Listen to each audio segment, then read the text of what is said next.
Hi everyone, thanks for joining today and inviting us to share this presentation. I'm Helen.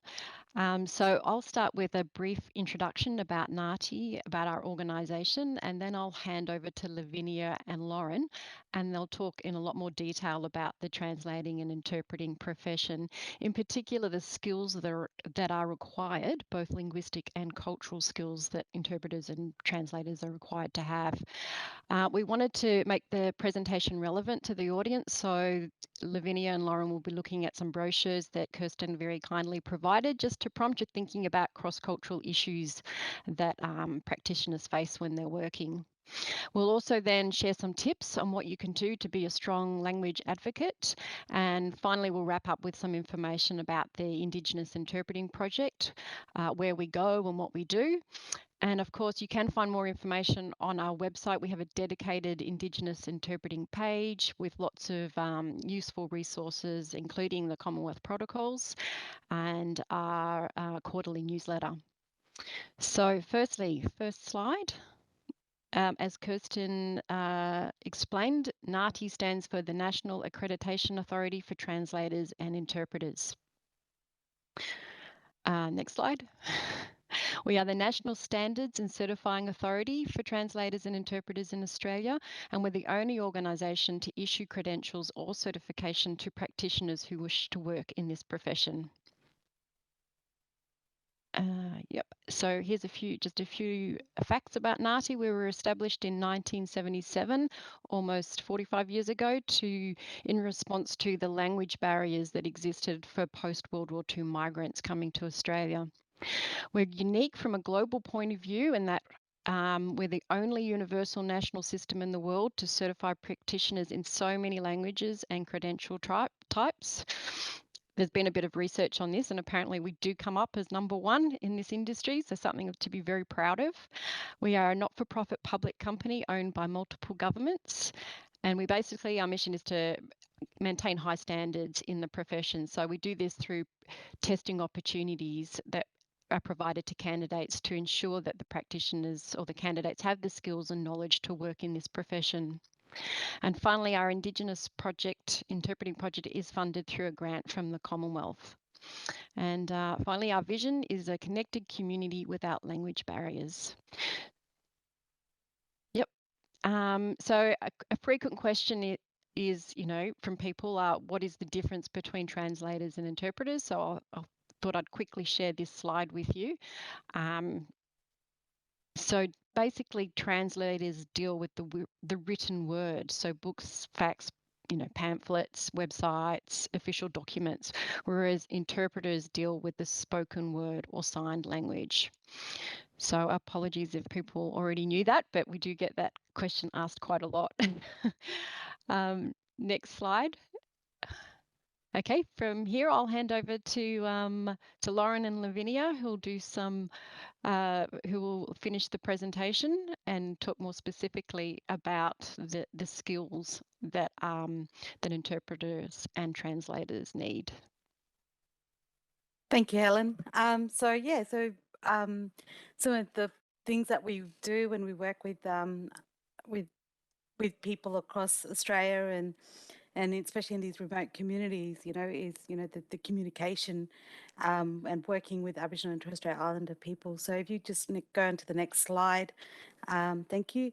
So some of the things that you might hear when you're out in the field, or I've certainly heard out in the field and worked with many people, is that oh, they're only spoken languages, or most people can only speak English, or most people can understand English or speak English. They're just still dialects, or there are too many Indigenous languages. It's too hard, or a family member can interpret, or I know someone we can pay cash to, or just interpret word for word, or it's too expensive.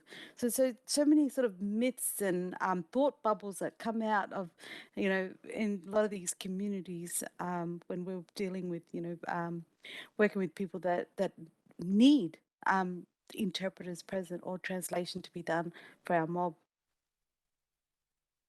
Can you go on to the next slide, please, Lauren? Okay, so we're going to try and set a bit more context so we can delve into some of those thought bubbles that might have crossed your mind, or you've got a friend who said them. And this map that we're showing you here now, I don't know if anyone's familiar with this, but this was a great map that came out as part of the National Indigenous Languages Report in 2020. Now, a lot of us are familiar with the IATSIS map that shows all the different languages of Australia, but this one focuses in on what they've called language ecologies. So it draws out where Indigenous kids are acquiring traditional languages as their L1, as their first language. So that spotted area on the map is for traditional languages being acquired as L1. You can see it's right across the Western Desert area there, like where Lavinia comes Where I'm from. from, yeah. Up in the top end, across Arnhem Land, over to the Tiwis. I don't know how good your eyesight is, but down to Wadair and some of those places. Some pockets over in the Kimberley where traditional languages are being learnt by kids. Over in the Cape, up to the Torres Strait. And then you'll see in other parts there's the crosshatch section. So that's where new Indigenous languages are being acquired by kids. So they're the Creoles, so Kimberley Creole and the Creoles that are spoken across the Katherine region, up to the Cape and Torres Strait Islands, which is called Yumplatalk. And you'll also notice there's some little patches there going down the Queensland coast and inland a bit, where finally people are actually recognising that, call it Aboriginal English or different names that people are identifying it as, is getting some recognition that it is a separate language and it's the way people are growing up communicating and expressing all their needs and everything you need to do using language.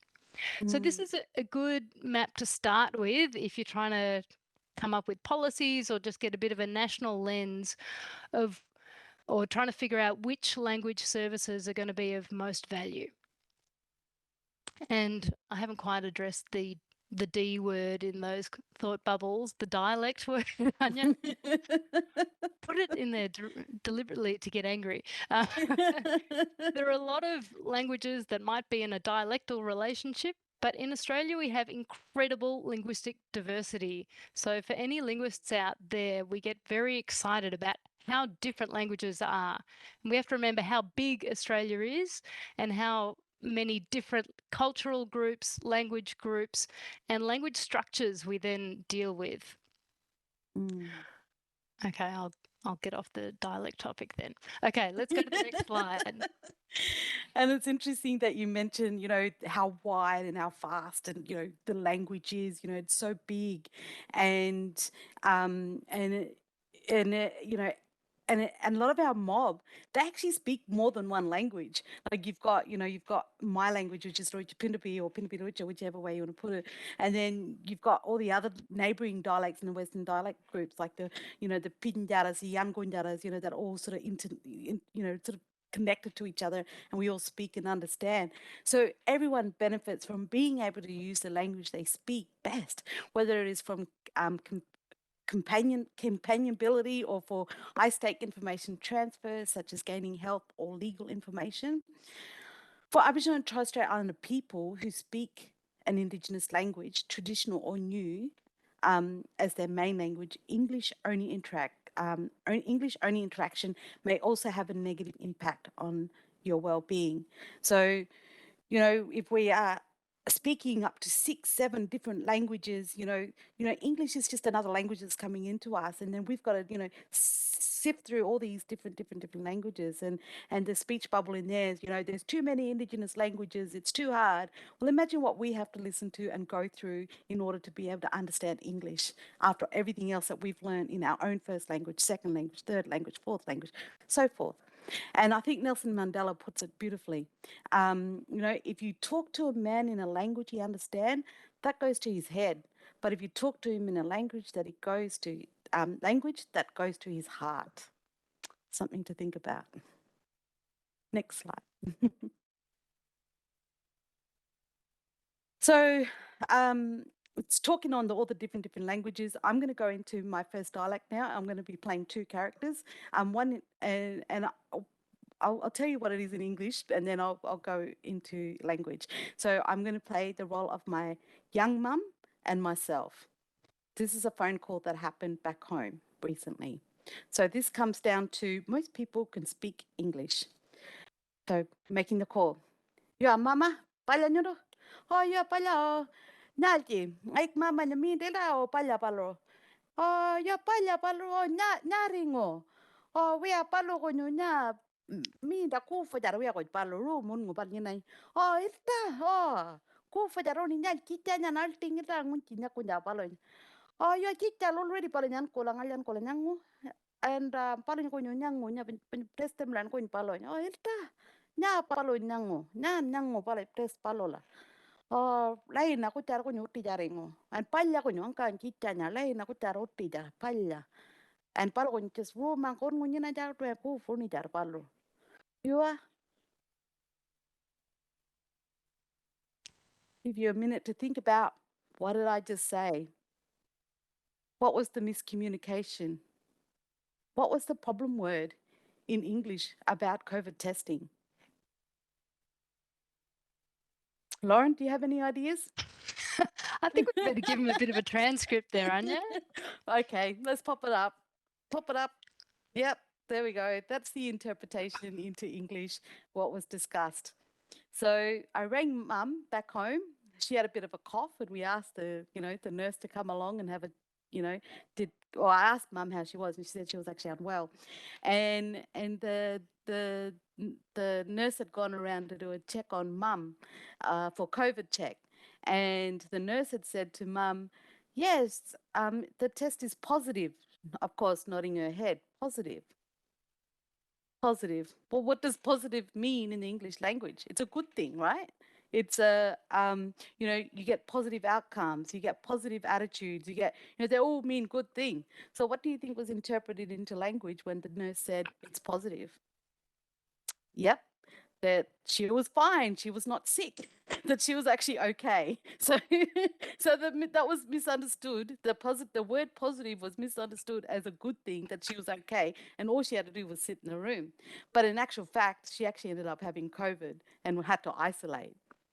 So, interpreting language, having interpreter present, translation, all are very important, because English has many words that are very tricky and can mean many things, and it's so important and vital to have them out there.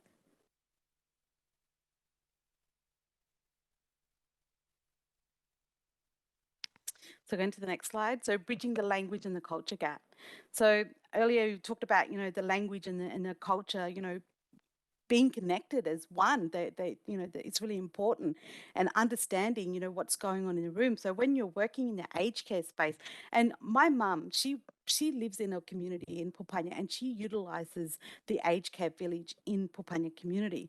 So when you're writing these policies and these programs, program delivery, you need to be engaging with the client, so that so for many, sort of personal aspects of life that reveal some massive cultural distances. So the hardest things that you can't see, like beneath the surface, the attitudes, expectations, the stresses that comes with them, or words like positive that's been misunderstood between the two languages.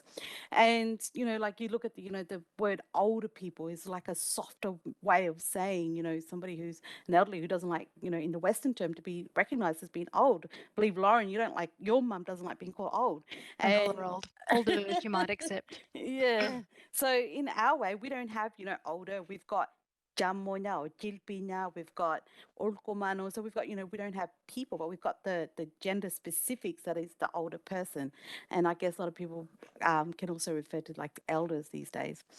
The way money and personal finance is spent. I heard many phone calls to my mum back home. Oh, we paid $135, and where is all that money going? They're not understanding that, that money is, put into an account and distributed for a weekly budget that's got, portioned out to people in that community, to many, many people. So it's not just for them. They think in $135 grocery shopping just for them. So whereas the grocery shopping is portioned out to everyone in the community, and families are like have different roles and responsibilities. And you know, if you're an Aboriginal worker, if you got an Aboriginal worker working with you in the communities, you know, sometimes you know the client might refuse to go out and work with these mob, and you're like, why aren't they going out to work with these mob? Is it because they're lazy or they don't want to do their job? Maybe. But what is beneath the surface? What is it? What's the underlying cultural reason why they might not be wanting to work with that family? There might be a poison relationship. The kinship system is not allowing them to go and work with these people. So there might be, you know, Dumbari reasons or Bumpulba reasons, or, you know, somebody might have passed away and can't go into that house anymore, that space. So there's a lot of reasons behind why they might not be able to cater to this particular family. Then there's also maybe attitudes towards Western medicine. A person might come in and they've been diagnosed with, you know, diabetes, or they've been diagnosed with cancer, or you know, whatever sort of whatever's out there that's sort of, you know, in the Western term. But to us, sometimes it might be, oh, you went on somebody else's country, you've got arungula now. So you've now picked up somebody else's disease or something, and you've now got a condition because you weren't doing the right thing on somebody else's country. And or there's other there's you know, when they go and see the doctor, and they talk to the doctor, and they see the doctor, and the doctor's, you know, trying to give them medication to heal them and whatnot. And then they go and see a ngangai, who is like the traditional healer, or then they go and speak to um, a a pastor or a minister, that, you know, to have that prayer for healing to go over them. So they'll see three different people for, you know, for healing. And of course the causes of sickness I mentioned earlier about arunkulya, and also, you know, if you've in a position where you've been at the wrong place or the wrong council meeting, and or there was a death not far from you and you was partly a witness, and so you got, I guess you hear the term, you got boned. That's not what we use, but you've been targeted and somebody's thrown arungul at you, and then therefore got sick because you were there. So, you know, there's so many underlying beneath this, you know, iceberg, that unseen world that that plays a role out in these communities. Lauren. uh, Okay, and then we have this tool called language to try and bridge this gap and understand each other. And so often we really think of this analogy of trying to fit a square peg in a round hole. And we often also hear people in frustration when interpreting processes are taking a long time, or there's a delay before the interpreter starts. You know, a judge or a lawyer, and people will say, just interpret word for word, don't get creative. As if it was just a really straightforward process, Not at all. communicating between two worldviews and trying to faithfully interpret somebody's message, their meaning, and their intent from one language to the other and to that audience. So, language professionals have a huge job when they're trying to do this through interpreting the spoken word or translating the written word. We have all sorts of language equivalence challenges, is the fancy name for it, because languages don't match up word for word. Some big challenges that you might want to just lock away in the back of your mind when you're trying to craft a message for speakers of Aboriginal and Torres Strait Islander languages are some of these key points. And you might have heard about them. There's some good resources to do with plain English that are modelled on structures of Indigenous languages. But the first one is abstract nouns.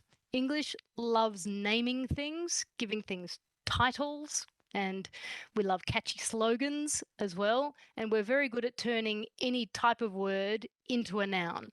So we end up with a lot of abstract nouns. We also like having general umbrella terms, which don't always correspond in Indigenous languages. You have to have the context and just make it more specific. It's not quite possible to give it the generalness. Then, of course, we end up with new concepts through government policies or just the way the world is evolving that we need to find a way of explaining. Often there's a bit of a challenge with the passive voice. in Indigenous languages. Some can do it, but may not do it as regularly as English does. Again, English can be really efficient and we drop out the actors.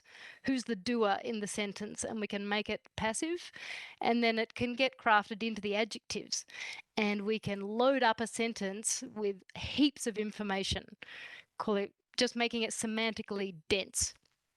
We can stack the adjectives and the clauses. These pose huge problems for an interpreter trying to interpret accurately in the moment. But there's extra challenges when you're trying to go into a translation in a written format, trying to replace a heading, which is a name of something.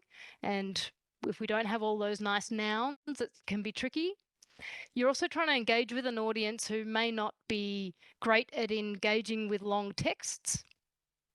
Translating slogans, even things like Black Lives Matter, these catchy little things that come across punchy and well in English, will take some unpacking. I know there was a bit of a disaster story with the recent translation of the NAIDOC slogan for this year of get up, stand up, show up. And that show up is actually a nice row of phrasal verbs there.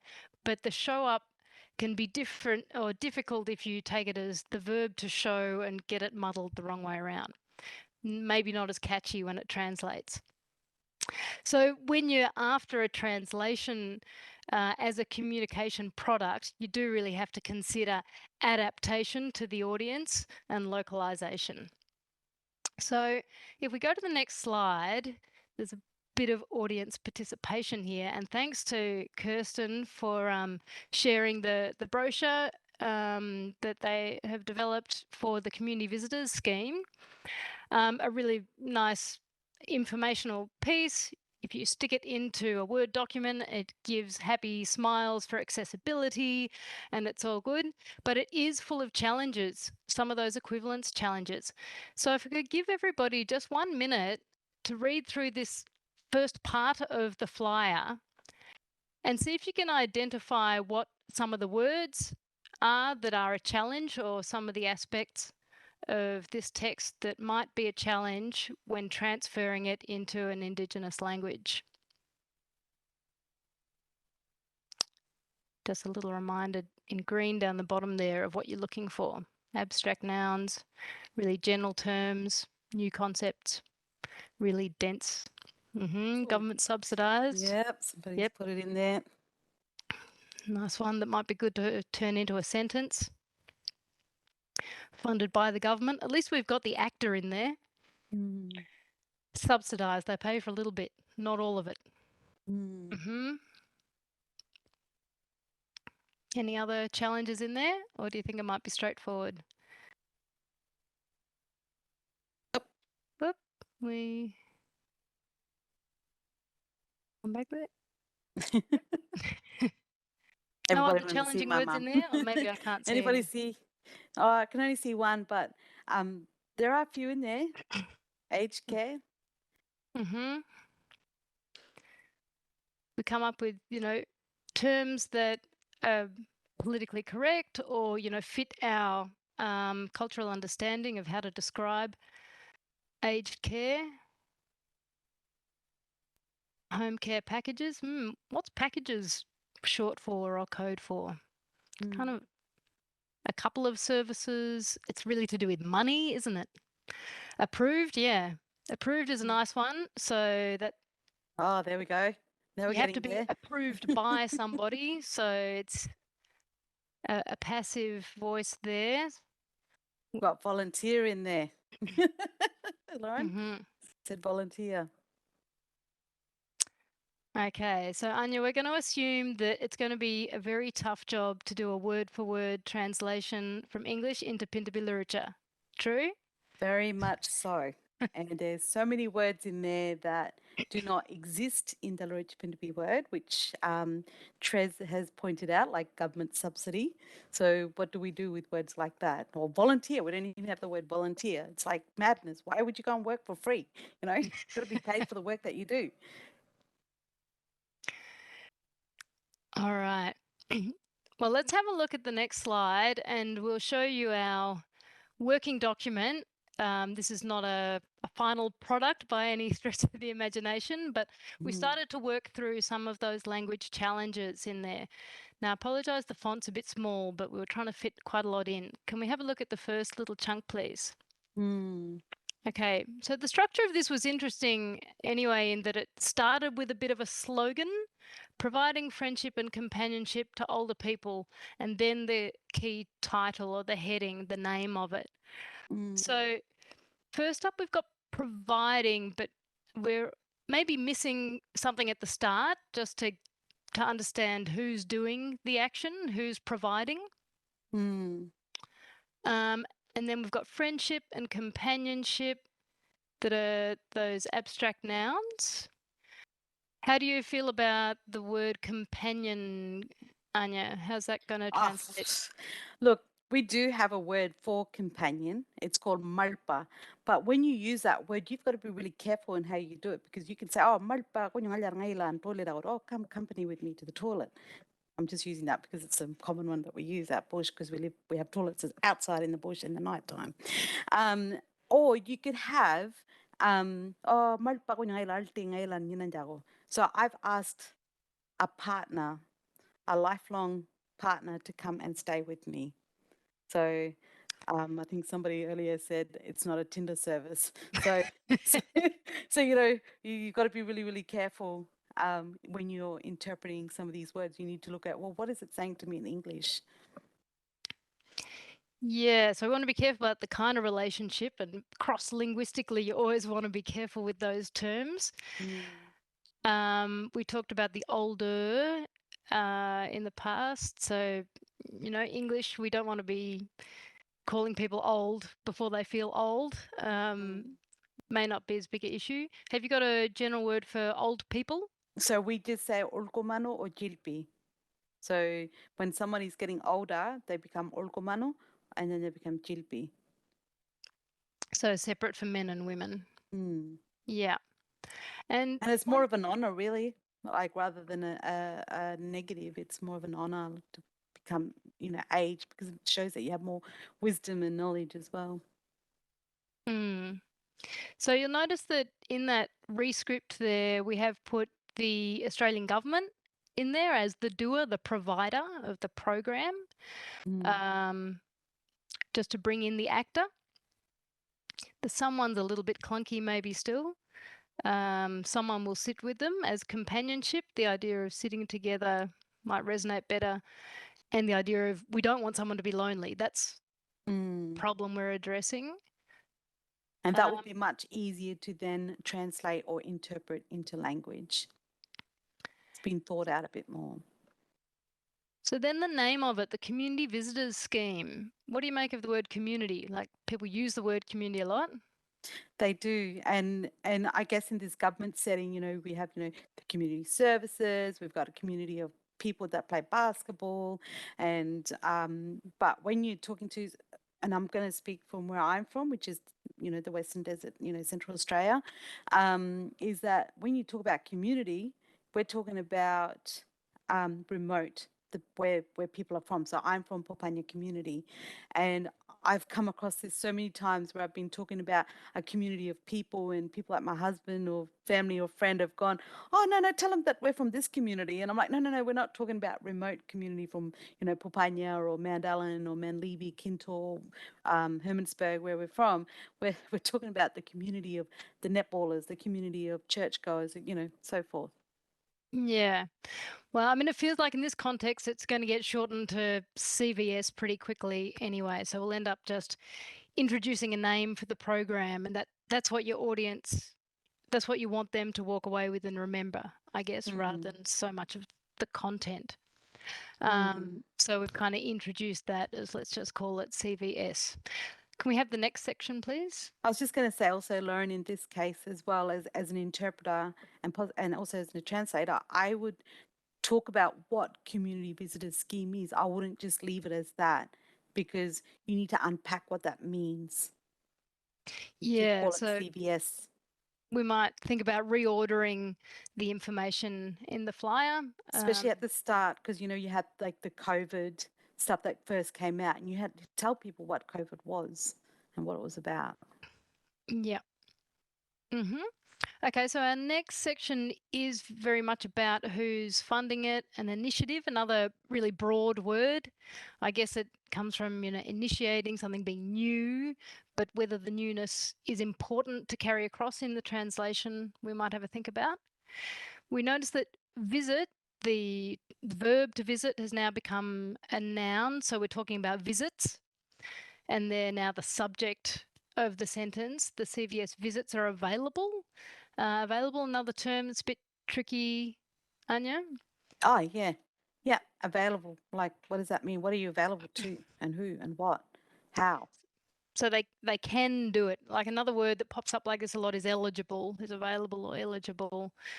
So it helps if we put it again into a sentence, and you might have a look at our attempt at translating it more accurately down here. If old people are living in aged care or get government money to help stay at home, I think we're going to still make sure we introduce the term home care package. They can ask for someone to come visit them. So again, we've turned it into a sentence again of visiting, the verb. This sentence is also pretty long because we had the including people who are approved and on the waiting list. So as someone pointed out earlier, approved, again, is a sneaky little adjective you can chuck in there easily. In English, if you're trying to unpack that, you've got to make sure we know who approved it, and what approving is often said as a sentence, saying yes to something. So you can see how that's unpacked there. The extra information about it coming from the Department of Health, maybe not the most important thing that the reader's going to take in, so shifted to the end of the paragraph there. Okay. And usually with that sort of stuff, with like those wordings, a lot of that is borrowed into the language.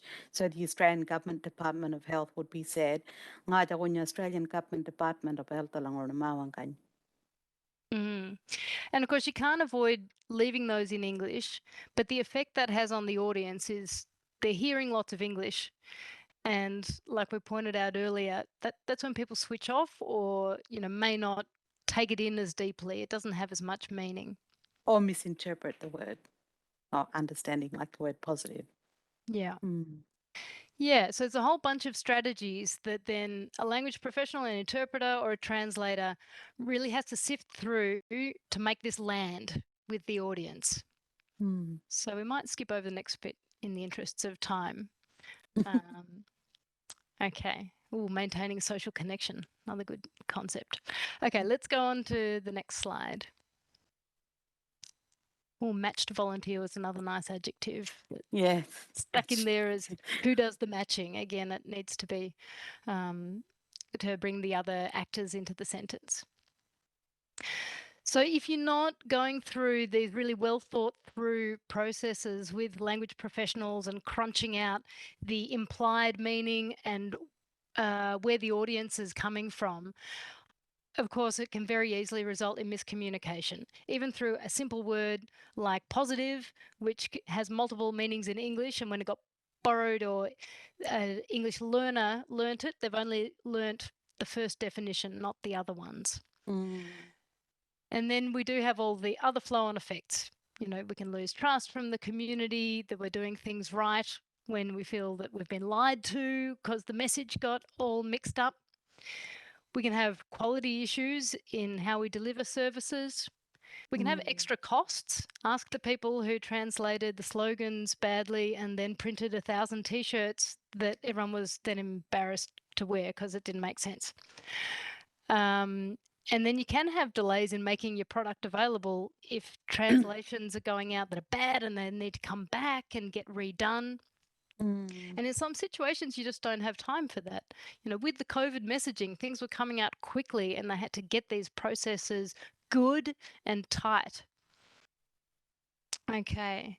And well, obviously there's all sorts of undesirable consequences. It's a very euphemistic way of talking about it, but it means people end up in jail when they don't understand their sentencing remarks and their bail conditions. All sorts of health conditions deteriorate. People discharge from hospitals not knowing how to take their medication and how to look after themselves.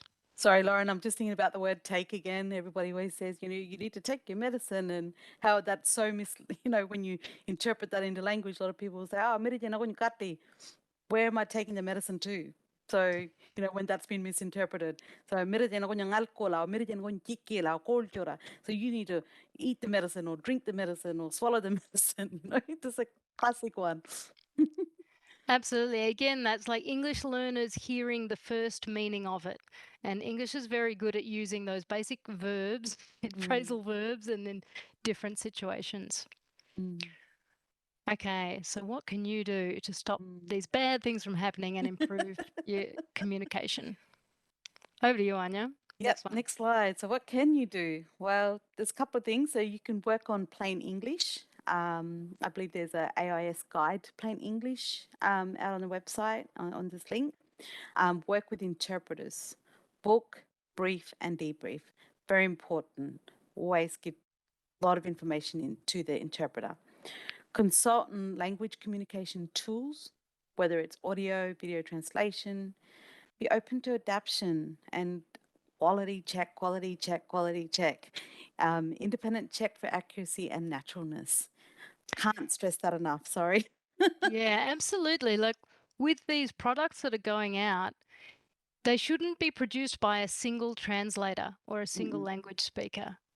And I always think about, the English, if you're going to do a poster, you're not the only one that's going to be doing a poster. You're going to be sending it to somebody else to do spelling check, then somebody else who's going to make sure it fits in nicely into the poster, another one who's going to do the artwork. You need to have similar processes in our first language. Absolutely. There are all sorts of disaster stories with COVID posters going out in other languages, in international languages. They cut and pasted part of the document from one language and not from the other. So you be the ally and follow best, practice protocols. There's a website that you can look at. I think it's a little bit out of date, but it's still very good. That you can see up on the screen there, and even fact sheets on translation. But help build the profession. Encourage strong bilingual people to pursue language as a profession, like interpreting. And there's so many services out there. You've got ALIS in South Australia. So Aboriginal languages interpreting services. You've got Iwiri that do lots of good translation work. You've got AIS, the Aboriginal Interpreting Service in Northern Territory. And you've got AWA over in WA as well. Yeah.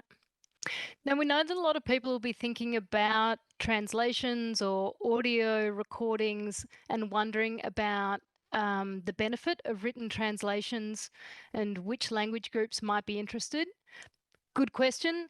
And of course, there isn't a definitive answer. You do need to consult with each language group and talk to community about what is useful. Local workers, clients, interpreters that work there will point you in the right direction. I did want to show these couple of maps, though, as indicators of where there's a stronger history of language literacy. The one on the left is a map. It's a bit old now, but it maps out the work that Ausil have done in Bible translation. And when you're translating a Bible, obviously you need to train a lot of great translators. And there's been a lot of work done in all these communities and language groups, building up that local workforce of language professionals that understand accurate and natural translation and translation principles. On the right-hand side, we've got a map just of the territory, because that's the map I could find, but where there've been bilingual programs in the schools, quite a few in the desert and some right in the top end, in Yurungamata, in Tiwi, over to Port Keats in Murimpata. They're strong predictors of where the community will have good language literacy. Yeah. But not my necessarily. community's in there too. Yeah, but it doesn't stop there, because as Anya will point out, there's heaps of language being written on social media now. Absolutely. Yeah, so a lot of people are putting things up on social media now. People are communicating in the first language to each other now, you know, and you hear a lot of, you know, the speech bubbles saying, oh, they're only spoken languages. Yes, we were originally, traditionally, just spoken languages and told on grounds and rocks and so forth and orally spoken. But these days we have orthographies for each language group that, you know, that is written now. And I just want to say one thing. Ariyonga is down as Rajapindabi country, but it's not. They're Pidinjara, sorry. But yeah, so it's my grandfather's country, Docker River and Ariyonga Way, that they're Pidinjara, but towards Pupanya Way is Rajapindabi and Walongoro, which is Kintul. Yeah. Yeah. So, Sorry. and that's so written translations obviously are going to be useful for that primary communication of an urgent message to a client where they're literate.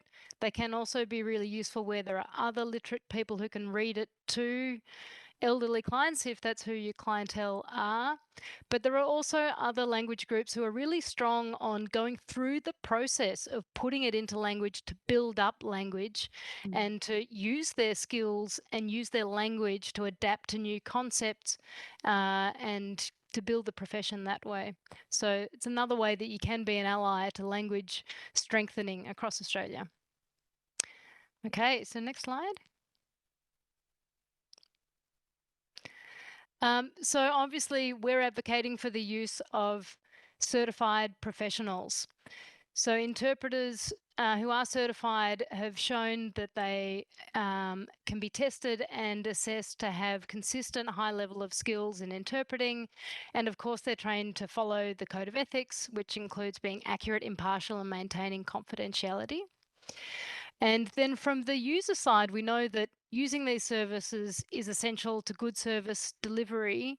And unless you are fluent in the 30 languages that we have certified interpreters for, chances are that it's you who needs the service. And we always try to reinforce that. It's a two-way street of communication. It's not a deficiency model and referring to clients not having good enough English.